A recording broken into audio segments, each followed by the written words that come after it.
Welcome everyone to Sculptform CPD presentation, Designing with Timber Externally. Usually we would be hosting this event from our Melbourne studio, but given current restrictions, we have opted for a virtual presentation. Taking you through today's content will be our Melbourne studio manager, Blake Proud. Before we do jump into things, I would like to acknowledge the traditional custodians of country throughout Australia and their connections to land, sea and community. We pay our respects to elders past and present and extend that respect to all top Aboriginal and Torres Strait Islander people today. Lastly, just running through a few housekeeping things, we do have a questions tab below and encourage everyone to ask away. We will aim to answer your questions throughout the presentation. However, if anything's left unanswered, we will follow up with a response after the session. The key learning outcomes have now been noted in chat, so we recommend keeping these top of mind throughout the presentation, and feel free to let us know where you're tuning in from today. After the webinar, we will send out your questions so that you can gain your CPD point. I'll now hand over to Blake. Awesome. Thank you very much, Kalani. Hey guys. So thank you very much for attending today's CPD on designing with timber externally. We're living in a unique situation these days in a very virtual world. However, that being said, there's quite a lot of virtual meetings, so we appreciate anyone who's taken some time out of their day and come along. We hope that you guys get something out of today. So we encourage everyone to participate in the chat. And again, as Kalani said, raise any questions as we go through it, and we'll endeavor to get to those at the end of today's presentation. In terms of what to expect for today, so the concept or the idea of designing with timber in an external environment, it's quite broad, and today we've only got about an hour and we kind of want to cover off as many things as possible, but we're going with an approach where it's going to be informative, and we want you guys to leave today with kind of the knowledge about the factors that you need to consider when you design with timber externally. When it comes to that, we're gonna provide a few recommendations and a few solutions, but we don't really have the time to kind of cover off everything. So if you do leave today and you say, okay, great, thanks Blake, thanks Sculptform, I've got a great idea, but now I'm not really sure how to kind of take the next step on my project, then that's definitely a fair thought process. I'm going to leave my details at the end. I encourage you to get in touch with me and we can kind of work through those project specific details and then go from there. So just in terms of an agenda for today, just to give you guys a bit of an outline about what to expect. First, we're gonna kind of hit the key outcomes just to give a little bit of context. Then we're gonna talk about who we are at Sculptform and probably just why, like where our experiences has come from. Then we're gonna get into kind of the bulk of today's presentation, which is the three key concepts that should be considered when designing with timber in an external application. So the first one is form and materiality. Second one is compliance, which is kind of like an ever-evolving field and something that definitely needs to be considered. And then there's function, which is kind of the nitty-gritty of timber, how it behaves, its characteristics, that kind of thing. And then finally, we're going to kind of recap on everything we've talked about, hit those learning or the key outcomes again, and then we're going to have a bit of a Q&A. So if there's any questions that come up, please put them in the questions tab and we'll try and answer them. If we don't have enough time to answer them, we're going to do a follow-up email and we'll hopefully address them there as well. So in terms of, I think it's super important that we kind of address the key learnings or the key outcomes we're hoping you guys can take from today. And they're pretty straightforward. The first thing is that we want you guys to be aware of the kind of things that you need to consider when designing with timber externally. So that was form and materiality, compliance and function. We want you guys to kind of be aware of when you potentially need to engage an external consultant to help you with some of the compliance related issues. And then lastly, we want you to really be aware of kind of what influences timber over its lifetime and then how to address that in the design and decision-making process. So just a bit of background, I guess, just to help provide some context about who we are at Sculptform. So we started business in, I think it was about early 2005, and we were originally in the Venetian blinds game. Then we kind of went into decking, timber decking for a little bit with a focus on concealed fixings. And now we find ourselves in a market where we kind of work extensively with designers and main contractors all like globally to provide a range of highly customizable decorative systems for walls, ceilings, and facades, kind of like your high impact areas. And we work predominantly with timber. We also do aluminium, but we've worked with timber since 2005. And we do something like 400 to 500 projects a year. So we have quite a diverse range of experience, and have worked on a variety of projects with timber front of mind, and have worked through kind of a lot of these considerations. So about today, I guess the biggest challenge for designers, and it's not just limited to timber elements, and it's always going to be balancing your design intent against kind of the requirements of the project, client requirements, and any relevant building codes. So when we come in regards to timber, the most beautiful timber projects are those where materiality has been considered from kind of the earlier stages of conceptualization, and at the same time, it's kind of been considered as an integral component to the fabric of the design and the design intent. Whereas in contrast, if you compare that to projects where timber is kind of been tacked on as an afterthought, you can almost tell. And as a result, there's usually compromises that are made that are kind of at the expense of serviceability and design intent. And then on top of that, probably one of the biggest and most unfortunate challenges that timber faces is that in the market, there's quite a lot of perceived limitations that cause kind of like a bias and a reluctance to kind of incorporate timber into the design. And I guess the key word there is the perceived limitations, because the reality is when you address form and materiality, compliance and function from the earlier stages, more often than not, timber can be incorporated quite well, and the end result can be quite remarkable. So we're going to start with form and materiality, and specifically we're going to start on the concept of texture and what that means for your design. So when timber is used in external architecture, it effectively becomes part of the skin of the building, and the texture of that surface can have a huge effect on the overall look or the impression of the building or the project. So the largest variable when it comes to creating texture is kind of the decision to either use like a flat or a planar surface, and that'd be a product like a shiplap cladding product, or you can have a decision to kind of add a bit of depth to the texture through the utilization of a linear 3D element such as a timber batten. So the beauty of timber is that it's extremely flexible. It's a great material to work with, which means there's quite a lot of freedom in terms of what you can achieve, while at the same time ensuring the design is still practical and buildable. And that's where modular systems like our click-on batten, which comes in a variety of profiles and timber species and different depths, and you can play around with the gaps and all that kind of stuff. It really gives you guys as designers quite a lot of flexibility to create your own unique design. And the variety of profiles really create quite a range of textures, which can be quite unique to your project. We've got a few examples of projects here that I'll just walk you through. So the first one is Warilla Library, and this utilizes our click-on batten product to create quite an elaborate facade. So they've utilized a custom profile click-on batten, which have been installed in an alternating sequence, which you can actually see at the top of that image. So there's a nice taper, a custom taper to the battens, and with that alternating sequence, it really adds quite a unique and true depth to the overall timber facade. Now, if you compare that in contrast to something like the project on the right is Richmond Rowing Club, and this here utilizes our tongue and groove cladding product in a variety of profiles to create a nice dynamic aesthetic, which kind of showcases the natural variation of timber. And it's really that variation, that kind of lack of consistent pattern really adds quite a unique element to that Richmond Rowing Club facade. Now, we're going to move on to, this is Ernie Copey Pavilion, which it operates as the University of Melbourne Cricket Clubhouse. And as a little bit, I'm a keen cricketer for people who might not know. If you've ever dealt with me, I've probably already communicated that to you.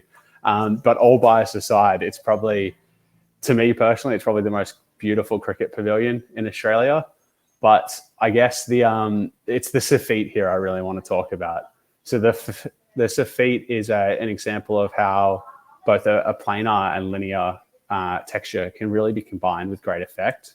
So the timber here the timber element provides a really nice consistent coloring across the whole soffit, while they've used texture to really create the variation. And I think the end result really speaks for itself. So just moving on to forms, and forms or curved forms actually are becoming really quite popular, which I guess it's understandable given that curved forms can really replicate quite organic shapes quite nicely. So timber itself, it can definitely be utilized to create curved forms, as you can see in this project example. However, it is important that we note that there are some physical limitations to utilizing timber to achieve a curved form. And those limitations kind of need to be addressed in those earlier stages of design and conceptualization, particularly around functional factors such as timber movement and fixing methods. So this project is Arcadia Apartments. It's a project in New South Wales, which was designed by DKO. And this is what we're seeing is kind of the curved entryway. It's almost like a curved wind tunnel where the battens kind of wrap around. And the curved lining is quite spectacular. We're quite proud of it. It actually just utilizes our traditional timber click-on batten, but the click-on batten has gone through a solution design process where we kind of workshopped this design, and each batten was actually individually kerfed. So for the people that don't know what kerfing means, kerfing is a series of micro cuts that you kind of put to the rear of the batten. And what that does is it helps remove a lot of the tension in the timber. And then as a result, you're able to bend the timber. And then from here, you need to now start to incorporate the functional elements we kind of talked about before, which is how you're going to fix it back. And so we utilize our traditional clip, but we increase the frequency of clipping it back to the substrate, so that because the kerfing allows for the flexibility, and then the additional clip really helps hold it in place. Then on top of that, we also, you can see as it works its way up, I can't show my mouse, but kind of as it works its way up the wall, the battens actually step out as well. So we actually developed our own custom ply substrate that did the stepping for the battens, and then we just used the direct fix clip at more frequent intervals, which helped the timber just kind of mold to the curve on site, and the end result we're really quite proud of. So timber is definitely it's quite a popular element in design. And I guess that is because it really provides a nice, beautiful, natural aesthetic, and it can really be used quite well to bring in a biophilic influence on the overall design. As an organic material, timber is available in quite a range of species all over the world. And the beauty of that is that each species, it really provides a unique color palette, its own grain pattern, and its own level of variation. However, the reality is, at the end of the day, that not all timber species are created equally. They all have their own timber structure, and as a result, only some should really be considered for external applications. And probably the two most popular timber species for external applications in Australia are spotted gum and blackbutt.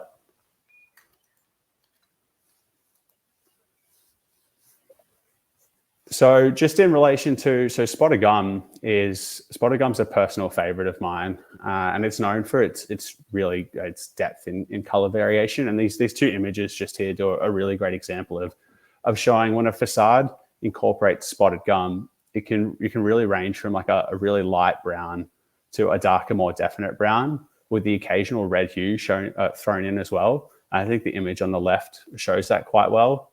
It's a moderately coarse timber, and it has an uneven texture, but it is extremely popular for external applications.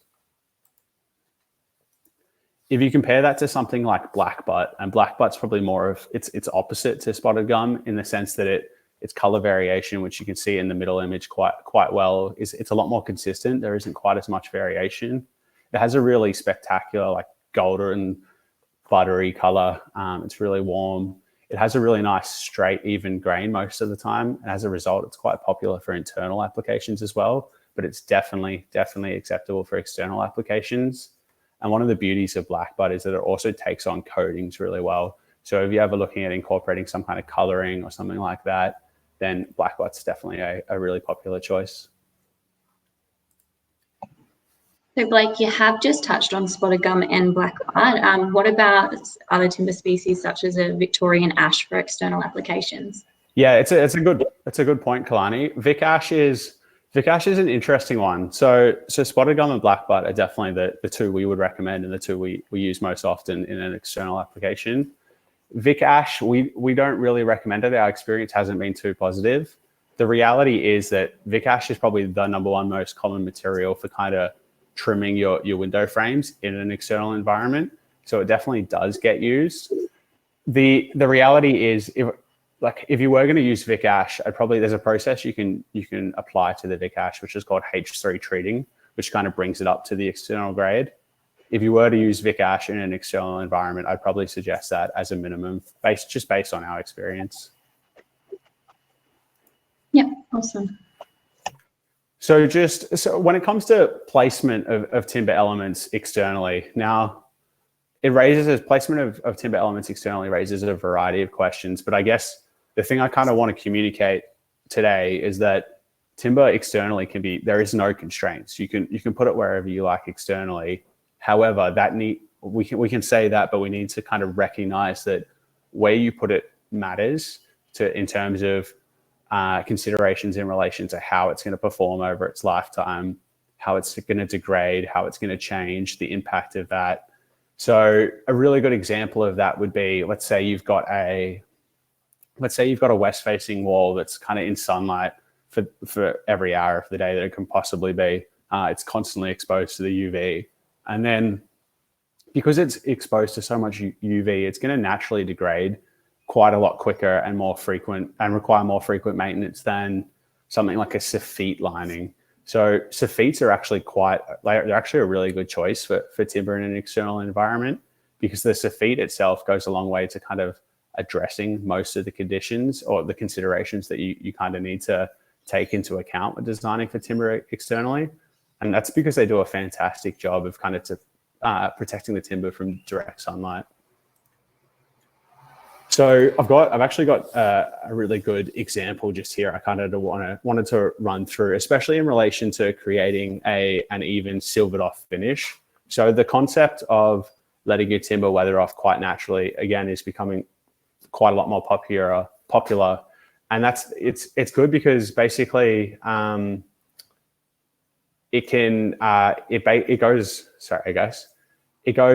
letting a timber weather off quite naturally can be really quite beautiful. It requires less maintenance over its lifetime.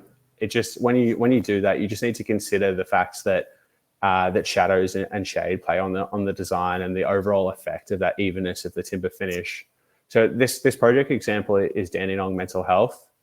The reason we've got it here is it actually has, if you look quite deeply, it has 3 levels of timber variation. So on the wall on the left-hand side, it's silvered off quite naturally. The black butt is kind of grayed off, and it actually looks really nice. Then you've got the soffit lining, which is protected from the sun, and that's still maintaining its original color. So when the whole project was installed, all the timber was the color of that soffit lining. And then I'll get you guys to just look on the right-hand side of the photo up against the doors, and there's actually a bench seat just below the windows it's just been hit by the sun. And if you can imagine that as the sun rises in the morning, that's actually protected from the canopy of the soffit. And then as a result, it's kind of only exposed to the sunlight for maybe half of the day.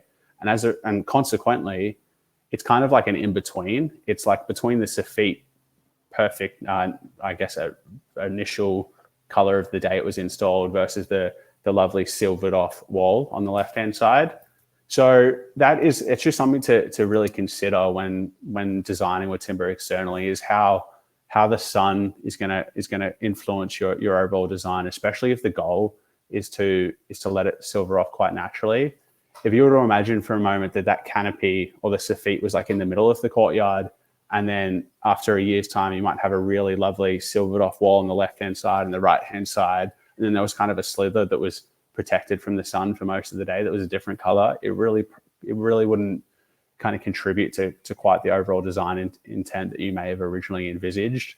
So just always considering the impacts of shadows and shade on your design is something that should kind of be at the forefront of your design. Like on that, what is the best solution to prevent uneven fading of timber on a facade that does have uneven shading and sun exposure?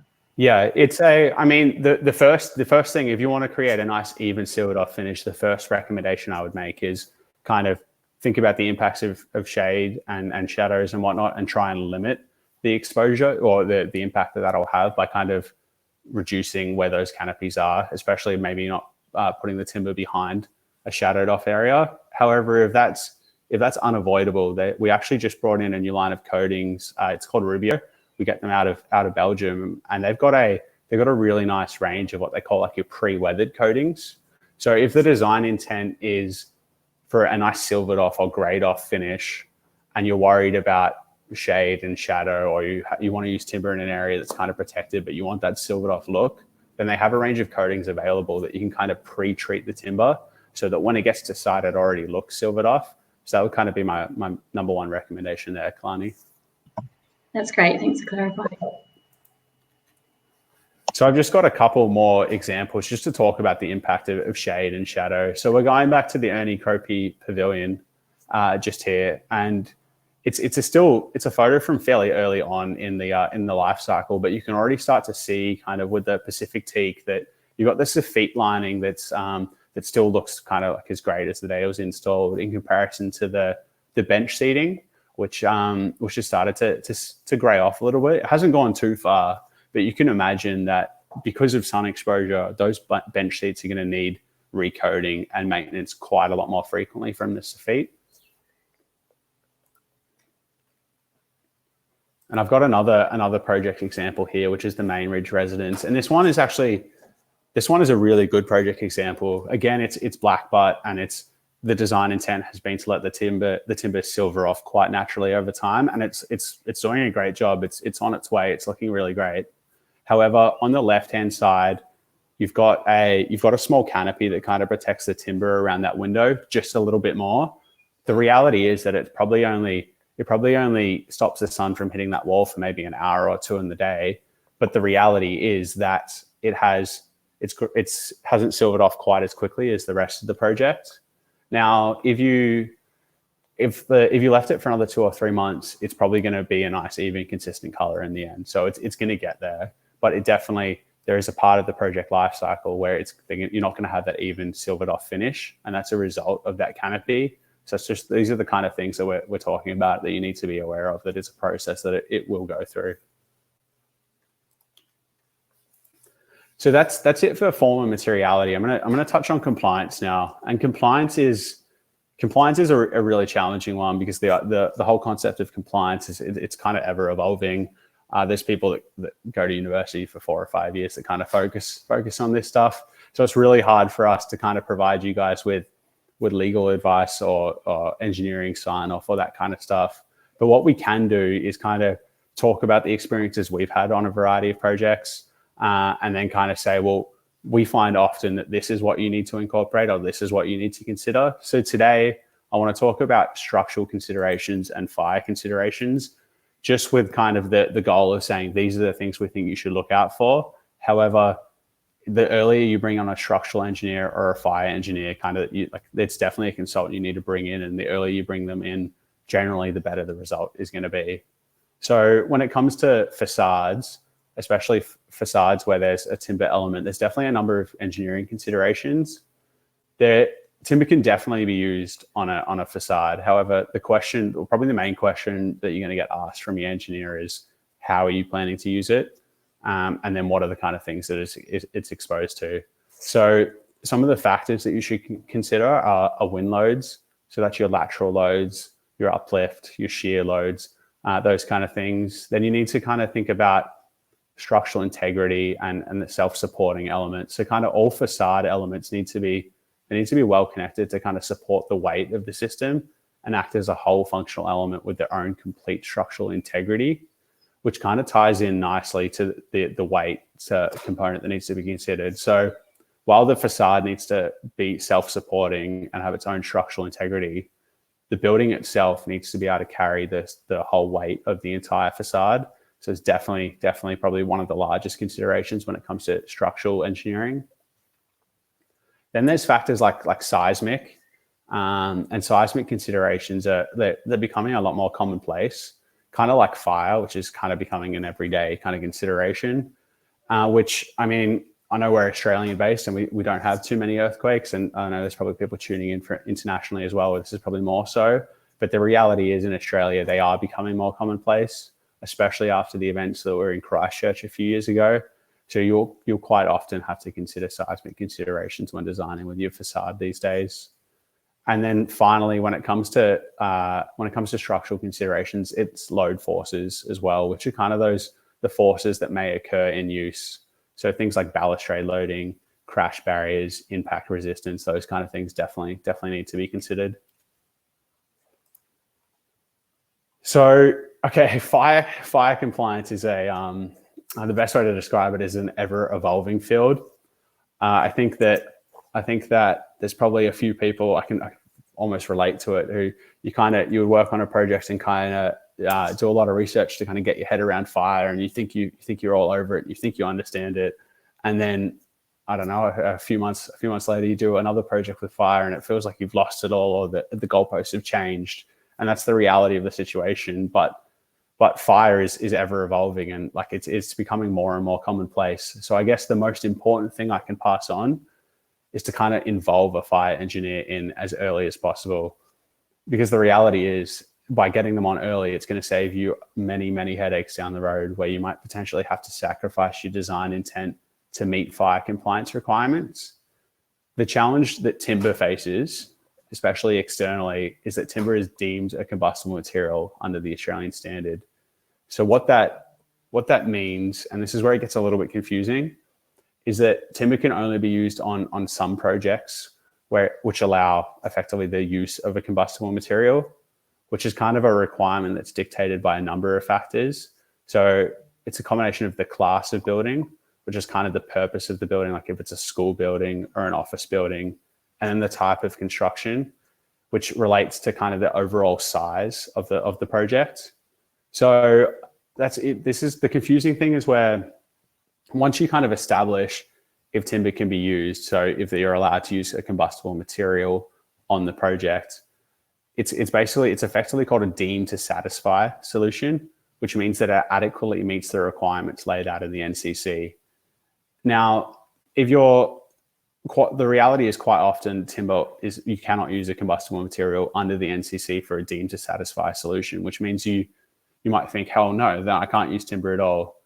That's not the reality. There's basically what's called a performance solution, which is where it's basically a workaround, which is a project-specific solution that you've developed and had signed off by a fire engineer.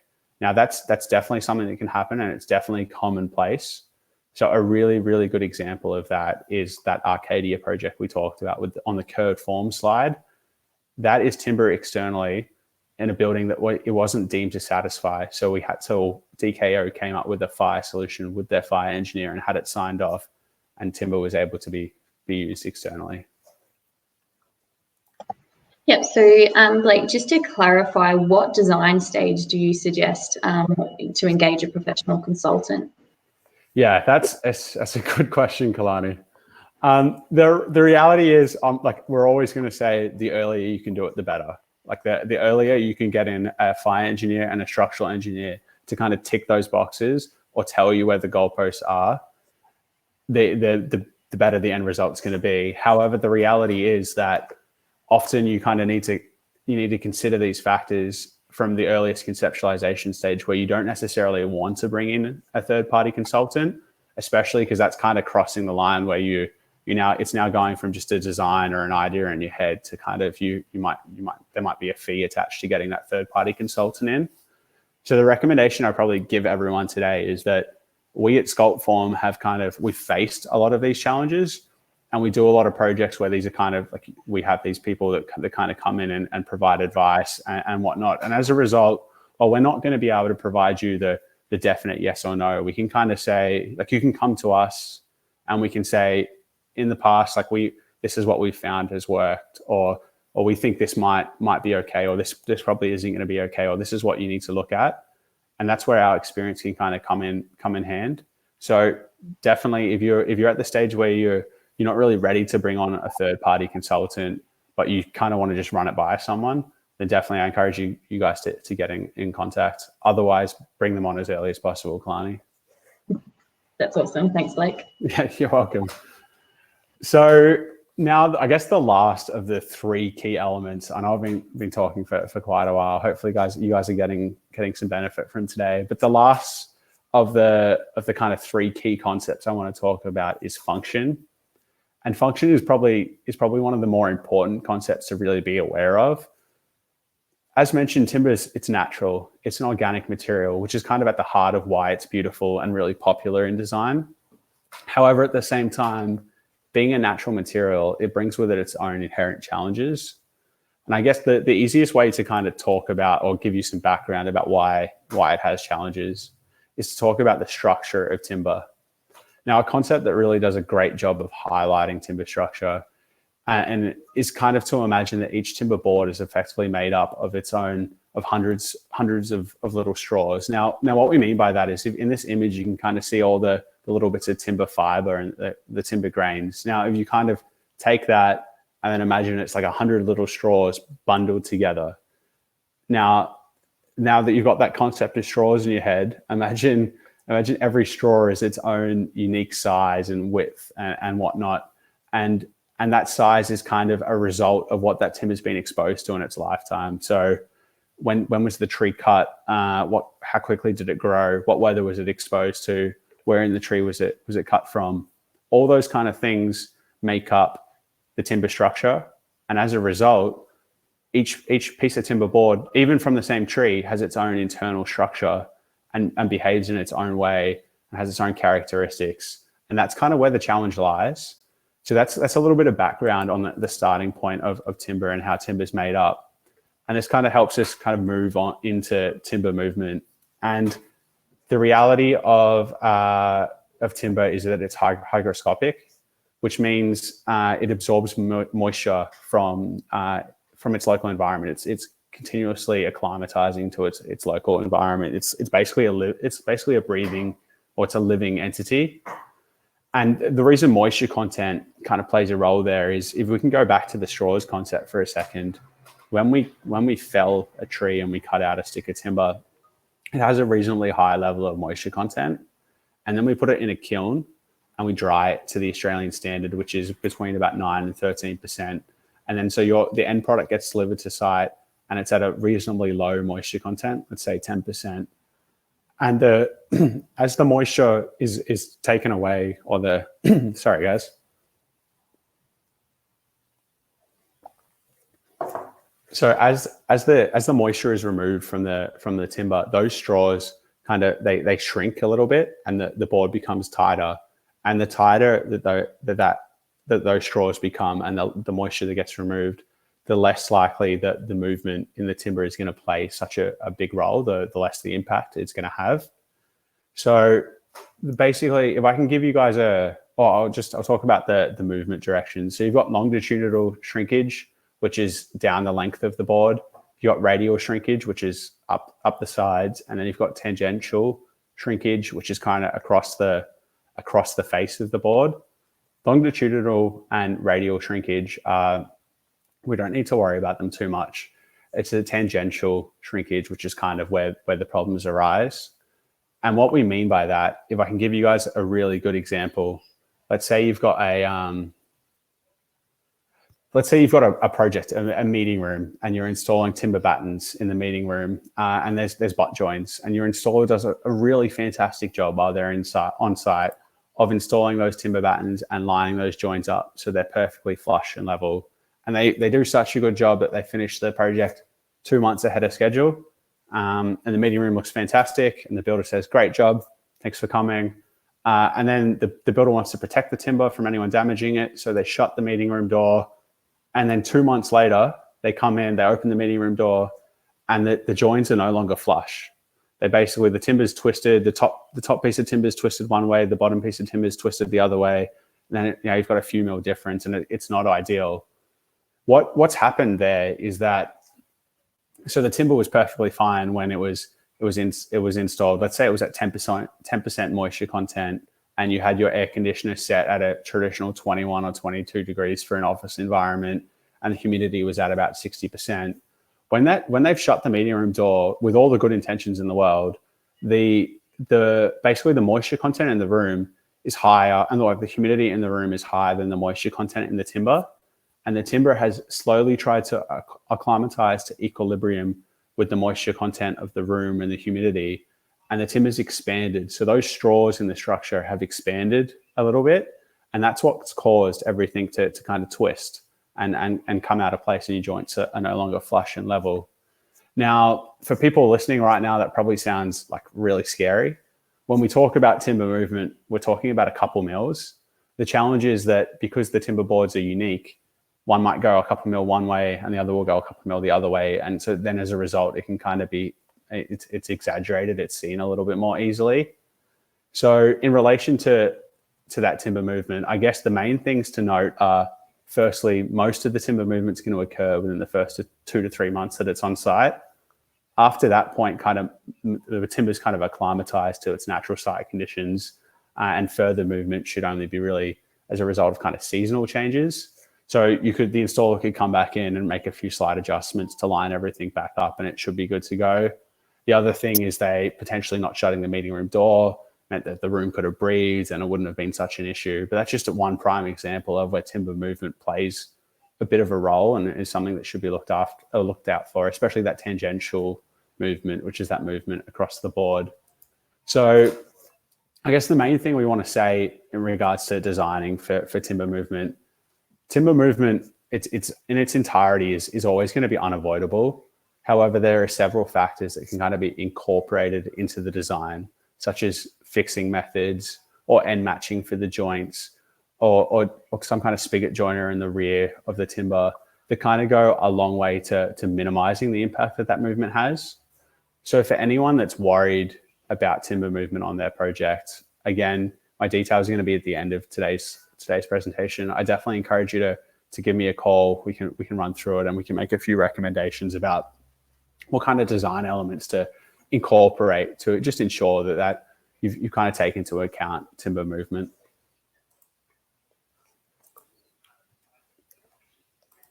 So weathering when it comes to timber, so as with anything natural, timber changes over time, and I guess differences in coloring are kind of the most obvious of these changes, especially in relation to timber in an external application.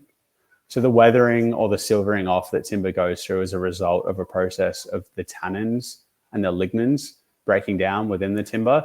So for those of you that haven't heard that term before, so a lignin is kind of the glue that holds the timber fibers together, or those timber straws from the earlier concept. And then the tannins are the chemicals responsible for the coloring of the timber. So what the weathering process can really drastically change the appearance of the external feature. So I guess one of the key questions we get asked is, how do I stop that? Or how do I just slow it down for starters? And there's a few things that you can do. So I guess the number one method for kind of when it comes to weathering, and the one that's becoming quite a lot more popular, we touched on it a little bit earlier, is allowing that timber to kind of weather off quite naturally. And the end result can be provided that design intent was kind of at the forefront of the whole process of designing the project. The end result can be quite beautiful. And I guess the key advantage to that method is that it kind of drastically reduces the maintenance requirements for the timber feature, which you guys have probably all encountered this, but maintenance for a timber feature is kind of like the number one point of concern for the client. So that's why it can be quite appealing. When you take this approach, maintenance no longer is focused on just preserving the color. It's more focused on structural integrity issues, which means maintenance definitely doesn't need to happen quite as frequently. Kind of the second approach, which is more of rather than letting it weather off naturally, is about protecting the color in the UV. So the reason the color changes and those tannins break down is it's UV exposure. So you can apply a coating, which would include a pigment in the coating, which what that does is when the UV comes in, it reflects it bounces the UV off. So I guess the main thing with that is that if you want to protect the color, first you utilize a coating with a pigment, but then the things that you need to consider are you need to make sure that the maintenance you need to be right on top of the maintenance schedule and follow the coating manufacturer's instructions there in terms of frequency to ensure that kind of the coating's maintained and it doesn't wear off, because once it wears off, then it'll start degrading the color of the timber. And the other kind of the really important thing to note is that pigment, more often than not, is going to slightly change the natural color of the base timber. So we always kind of recommend that if you are exploring this option, if that's your design intent, there's a variety of pigments. We can send you some samples, and then you can kind of choose the color that you really want to maintain. But that's definitely kind of if you've got timber in direct sunlight and you want to maintain the color, then you definitely need a coating with a pigment in it. And then the last method, and this is to stop the weathering process in its entirety. And this is to kind of, I guess, utilize an application or a placement of the timber element in an area that's completely protected from UV exposure. And I guess the best example of that is sophites. And that's why sophites are so popular. So the beauty of a sophite is that it's completely protected from UV exposure. It's almost, a timber on a sophite is almost like considering timber as an internal application, in that the sun is not really hitting it at all. And as a result, maintenance requirements are quite less frequent, and it can maintain its color for even decades after use. So that's why sophites are generally a great placement for a timber element externally. This is a photo example here of a project where they've allowed the timber to weather off quite naturally, and as you can see, it looks fantastic. The end result is really well done. So the choice of coating, it's really quite critical, especially when it comes to a maintenance perspective. So all the different coatings have different maintenance requirements. And the coating, like the reason you put a coating on there is to kind of protect and preserve the timber for as long as possible. So we briefly discussed that if you want to kind of preserve the color of the timber, then you need to use a coating that has a pigment that will do a great job of reflecting those UVs. Alternatively, you could utilize a clear coating, and the clear coating will kind of seep into the timber and help maintain its structural integrity. But then the goal would be that you need to reapply a clear coating quite a lot more frequently, or you let it weather off naturally over time.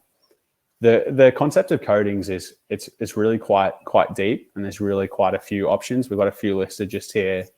We're actually going to run a CPD workshop towards the end of November on coatings and how to choose a coating that kind of suits your application or your design intent. So for anyone that wants to learn a little bit more about coating, I'm not going to get into it too much today. Please send me an email or follow our LinkedIn, and we'll start marketing that in about 3 or 4 weeks.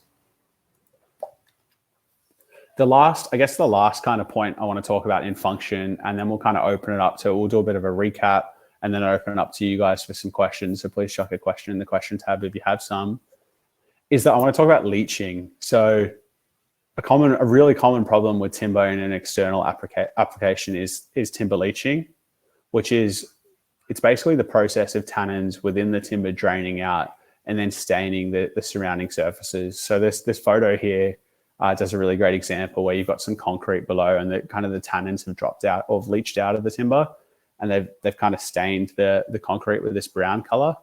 So timber leaching, it's something that's going to happen, and it'll happen fairly early on in the project life cycle. So it's kind of something that needs to be managed and accounted for. It's not really something that you can prevent. And I guess the simplest way to mitigate the effects of leaching is to have some kind of seal or a trim on the bottom edge of the timber. And what that'll do is when the tannins kind of drop out or leach out of the timber, it'll get caught on that trim, and it shouldn't hit the concrete or the pavers or what's below. Otherwise, the reality is that, like when we say stain, it's just you could get those tannins out with a power washer or some soap. I guess it's just something to be aware of and to communicate to your clients that, hey, this will happen.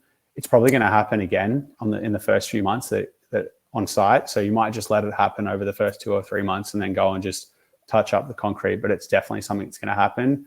And that's what today's about. It's just kind of providing the information so you guys are aware of all the things that you need to kind of potentially communicate to your client, and then you can kind of design around those. So that's basically, they're all the kind of key considerations I wanted to talk about when it comes to designing with timber externally. If all of those things have kind of, like as I said, like if you incorporate all those items into your design and your decision-making process early on, the earlier the better, the end result can be it can be beautiful. Timber's quite a popular feature for external environments. However, the reality is that the people may not be interested in maintaining the timber or worrying about all those kind of things. So we do have an alternative available if that's kind of the direction you want to go. And that's an aluminium batten with a wood finish wrap. Now, a lot of people hear a wood finish wrap and they worry about what that really looks like. I think this photo on the right-hand side does a great job of kind of demonstrating that the wood finish wrap on a large scale really does a great example of replicating the timber. So that's kind of this is kind of the alternative where if you don't want to worry about all the design and fire compliance or maintenance requirements and all of that, then we do have this option available. So that's basically it for what I wanted to talk about. I guess I might throw you guys back to Kalani and we'll do a bit of a quick recap and then maybe open it up to some questions. Yeah, beautiful. So just opening up to some questions. So one of the first ones we have is there any application that you suggest not using timber and that is a higher risk for an external application? Yeah, I mean, it's a good question.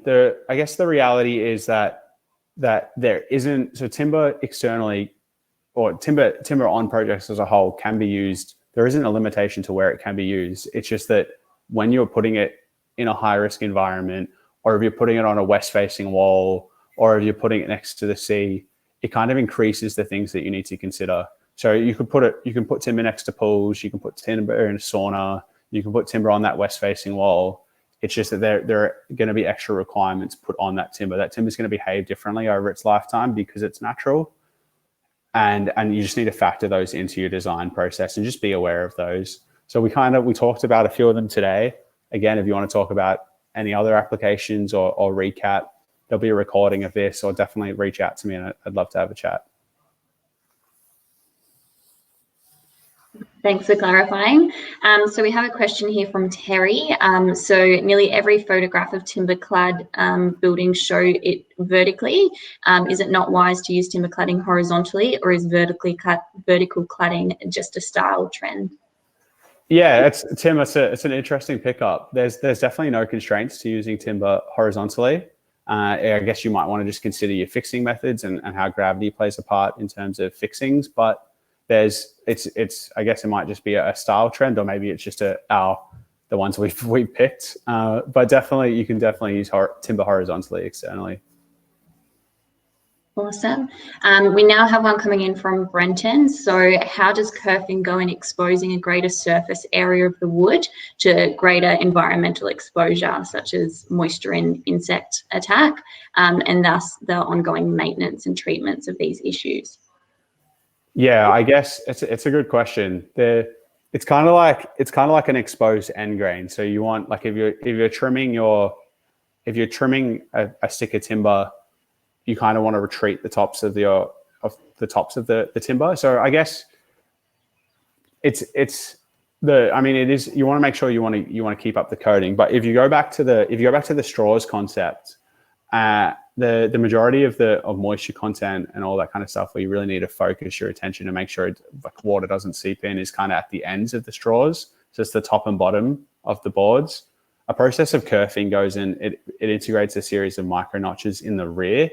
So it's not quite as pressing as a concern as kind of the top and bottom.